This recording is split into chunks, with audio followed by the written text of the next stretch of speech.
السلام علیکم ورحمۃ اللہ وبرکاتہ۔ الحمد للہ رب العالمین والعاقبۃ للمتقین والصلاۃ والسلام علی اشرف الانبیاء والمرسلین نبینا و حبیبنا و رسولنا محمد وعلی آلہ واصحابہ اجمعین، اما بعد۔ یہ کسی بھائی نے سوال بھیجا ہے کہ بعض لوگ سیدنا عمر فاروق رضی اللہ تعالیٰ عنہ کے اس قول نعمت البدعۃ کے تحت بعض بدعات کا ارتکاب کرتے ہوئے کہتے ہیں کہ یہ بدعت حسنہ ہے اور یہ تقسیم سیدنا عمر فاروق رضی اللہ تعالیٰ عنہ سے ثابت ہے، تو کیا یہ بات صحیح ہے؟ کیا شریعت کے اندر بدعت حسنہ کا کوئی وجود ہے یا نہیں؟ دیکھیں میرے بھائی، شریعت کے اندر بالکل بدعت حسنہ کا وجود نہیں ہے۔ جو لوگ یہ دعویٰ کرتے ہیں ان کا دعویٰ دلیل سے بالکل خالی ہے۔ نبی کریم صلی اللہ علیہ وآلہ وسلم جمعہ کے خطبہ میں تمام لوگوں کے سامنے یہ بات علل اعلان فرمایا کرتے تھے تقریباً ہر خطبہ کے اندر کہ کل بدعت ضلالہ، ہر بدعت گمراہی ہے۔ کہیں پر یہ لفظ ملتے ہیں فإن کل بدعت ضلالہ،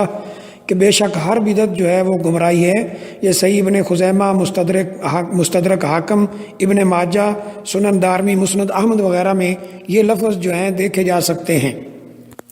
سیدنا عمر فاروق رضی اللہ تعالیٰ عنہ نے جو لفظ بولے ہیں وہ صرف لغوی اعتبار سے بولے ہیں، کیونکہ تراویح کی نماز نبی کریم صلی اللہ علیہ وسلم سے باجماعت ثابت ہے اور اس کی ترغیب بھی دی گئی ہے بخاری شریف کے اندر، بلکہ متفق علیہ روایت ہے بخاری اور مسلم کی۔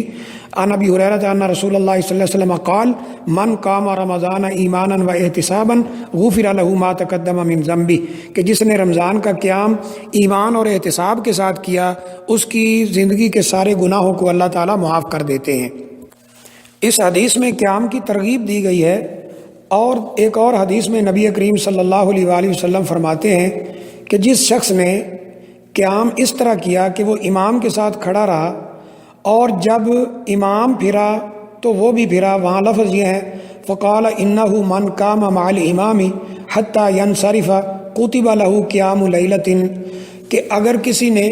قیام کیا امام کے ساتھ اس طرح کہ جب امام نے وہ قیام یعنی تراویح ختم کی تو اس نے بھی اپنی تراویح اسی وقت ختم کی، اسی وقت قیام ختم کیا، تو اس کے لیے پوری رات اجر و ثواب لکھ دیا جاتا ہے۔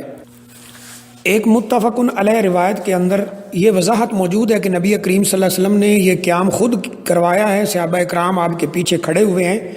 مسلم شریف کے اندر یہ لفظ موجود ہے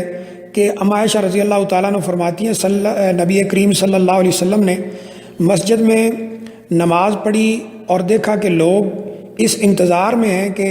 یہ تراویح کی قیام اللیل کی نماز کرائی جائے،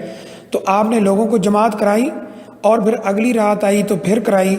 اگلی رات بھی کرائی۔ اس کے بعد دیکھا کہ لوگ جمع ہیں لیکن فلم یخرج الیہم، رسول اللہ صلی اللہ علیہ وسلم ان کے پاس تشریف نہیں لائے۔ فلما اصبح، جب صبح ہوئی تو آپ نے فرمایا کہ قد رأیت الذی صنعتم، کہ میں وہ دیکھ رہا تھا جو تم کر رہے تھے، یعنی تمہیں انتظار تھا میرا لیکن میں نہیں نکلا۔ تو نہ نکلنے کی وجہ آپ نے بتاتے ہوئے فرمایا کہ فلم یمنعنی من الخروج الیکم، کہ مجھے تمہارے پاس آنے سے کسی اور چیز نے نہیں روکا، الا انی خشیت ان تفرض علیکم، مجھے یہ ڈر ہے کہ تمہارے اوپر فرض نہ ہو جائے۔ اور راوی کہتے ہیں قال وذالک فی رمضان، کہ یہ رمضان المبارک کی بات ہے کہ نبی کریم صلی اللہ علیہ وسلم نے یہ قیام، یہ تراویح رمضان مبارک میں کرائی تھی۔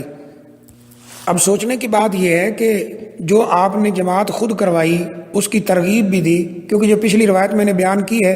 اس میں بھی یہی ہے کہ نبی کریم صلی اللہ علیہ وسلم نے، صحیح ابن خزیمہ اور ترمذی کی روایت ہے کہ نبی صلی اللہ علیہ وسلم نے جب 2-3 دن کے بعد لوگوں کے پاس آپ نہیں آئے اور لوگوں کا شوق دیکھا آپ نے، تو آپ نے فرمایا میں تمہارا شوق تو دیکھ رہا ہوں لیکن میں اس لیے نہیں آیا کہ یہ فرض نہ ہو جائے، تم میں سے جس نے بھی امام کے ساتھ قیام کیا اور اس وقت پھرا جب امام پھرا تو اس کے لیے ساری رات ثواب لکھ دیا جاتا ہے۔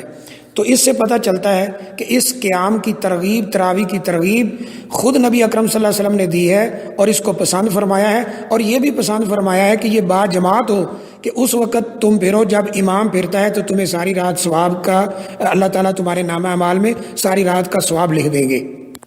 تو اس چیز کو بدعت کیسے کہا جا سکتا ہے جس کا اہتمام خود رسول اللہ صلی اللہ علیہ وسلم نے کیا ہے؟ حضرت عمر رضی اللہ تعالیٰ عنہ نے صرف اتنا کیا ہے کہ کیونکہ نبی صلی اللہ علیہ وسلم نے اس کو چھوڑ دیا تھا کہ یہ لوگوں پہ فرض نہ ہو جائے، جب نبی صلی اللہ علیہ وسلم دنیا سے چلے گئے اب وہ فرض والا خطرہ ختم ہو گیا، وہی آنا بند ہو گئی، تو سیدنا عمر فاروق رضی اللہ تعالیٰ نے لوگوں کا شوق دیکھا کہ کوئی کسی امام کے پیچھے، کوئی کسی امام کے پیچھے، تو آپ نے پھر سے ان کو ایک امام کے پیچھے جمع کر دیا۔ اس کو بدعت کہنا، یہ یعنی جو آج کل کے دور میں یہ بدعات خرافات بنا کر بدعت حسنہ کے نام پہ اسلام میں داخل کی جا رہی ہیں، اس کو ان کے ساتھ ملانا یہ انتہائی زیادتی بھی ہے اور انتہائی جہالت پر مبنی بات ہے۔ تعجب کی بات تو یہ ہے کہ جو لوگ اس کو دلیل بنا کر بدعت حسنہ کی بات کرتے ہیں انہوں نے اپنے امام کی بات پر بھی غور نہیں کیا۔ امام ابو حنیفہ رحمہ اللہ تعالیٰ فرماتے ہیں، ان کے شاگرد رشید ابی یوسف فرماتے ہیں، سالت ابا حنیفہ تھا ان التراوی وما فعلہ عمر، کہ میں نے تراوی کے متعلق ان سے پوچھا اور حضرت عمر رضی اللہ تعالیٰ عنہ کے اس فعل کے متعلق پوچھا، تو انہوں نے کہا تراوی سنت مؤکدہ، تراوی سنت مؤکدہ ہے، اور ولم یتخرص عمر، حضرت عمر رضی اللہ تعالیٰ نے یہ کام اپنی مرضی سے نہیں کیا، آگے لفظ یہ ہے من تلقاء نفسی، کہ یہ ان کا اپنا یعنی اپنی مرضی نہیں ہے، ولم یکن فیہ مبتدعا، کہا اس میں انہوں نے کسی بدعت کا ارتکاب نہیں کیا ہے، اور فرمایا کہ ولم یأمر بہ الا عن اصل لدیہ وعہد من رسول اللہ صلی اللہ علیہ وسلم، کہ جس چیز کا انہوں نے حکم دیا ہے اس کی اصل اور بنیاد بھی ان کے پاس موجود تھی، اور یہ نبی کریم صلی اللہ علیہ وسلم کی عادت مبارک بھی تھی کہ انہوں نے جماعت خود کروائی ہے، اس لیے حضرت عمر رضی اللہ تعالیٰ عنہ کی بات کو بدعت کہنا یہ بالکل غلط ہے۔ یہ حوالہ البحر الرائق کے اندر اور رد المحتار وغیرہ جو فقہ حنفی کی کتابیں ہیں ان میں دیکھا جا سکتا ہے۔ اب فقہ حنفی کے امام یعنی امام ابو حنیفہ رحمۃ اللہ علیہ خود ہی اس بات کی تردید کر رہے ہیں، تو ان کے ماننے والے کیسے اس کو بدعت حسنہ پر دلیل بنا سکتے ہیں؟ یہ بڑے افسوس کی بات ہے۔ انہوں نے تو صرف اتنا کیا تھا جیسا کہ موطا امام مالک میں روایت موجود ہے کہ امر عمر بن الخطاب ابی بن کعب و تمیم الداری ان یقوم للناس 11 رکعۃ، کہ ابی بن کعب رضی اللہ تعالیٰ عنہ اور تمیم داری رضی اللہ تعالیٰ عنہ کو صرف یہ حکم دیا تھا کہ وہ لوگوں کو 11 رکعت جو ہے وہ پڑھایا کریں، لہٰذا اس کو بدعت حسنہ کہنا یہ بالکل غلط ہے، یا اس کو بدعت کی دلیل بنانا یہ بالکل زیادتی ہے۔ سیدنا عمر فاروق رضی اللہ تعالیٰ عنہ کے قول کا مطلب صرف یہ ہے کہ انہوں نے